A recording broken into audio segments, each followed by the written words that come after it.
Good morning सर्वांना.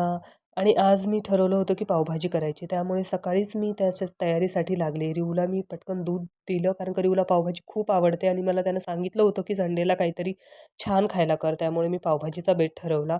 त्यासाठी tomato, मिरची, कांदा, लसूण वगैरे मी फोडणीसाठी तयार करून घेतलं. मग लगेच कुकर ठेवलं. मी कुकरमध्ये पावभाजी करते कारण का खूप पटकन होते आणि असं वाटत पण नाही की पावभाजी केली आणि खायला पण खूप मस्त लागते.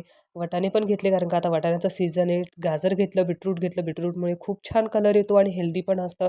असे आपले लहान मुलं खात नाहीत बीटरूट ते, त्याच्यामुळे मी असं पावभाजीमध्ये वगैरे ज्यूसमध्ये, कोशिंबीरमध्ये असं टाकण्याचा प्रयत्न करते जेणेकरून डिश ही हेल्दी होईल.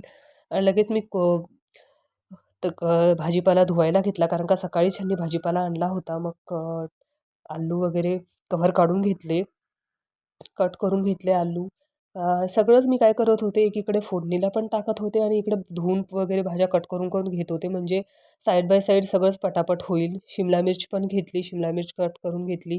त्यामध्ये मी फुलगोबी ही नेहमी गरम पाण्यात उकळून घेते कारण का त्याच्यामध्ये किडे वगैरे असतात, पेस्टिसाइड्स असतात, ते निघून जायला हवे म्हणून. आणि लगेच माझी पावभाजी तयार झाली. 2-3 शिट्ट्या झाल्या की लगेच ती मॅश करून घेतली आणि त्यावर टाकण्यासाठी मी छोटा-छोटा बारीक कांदा त्यात करून घेतला, कट करून घेतला, लेमन आणि कोथिंबीर. आपली झाली पावभाजी तयार. बघा किती छान दिसते आणि कलर पण खूप छान रेड रेड आला होता.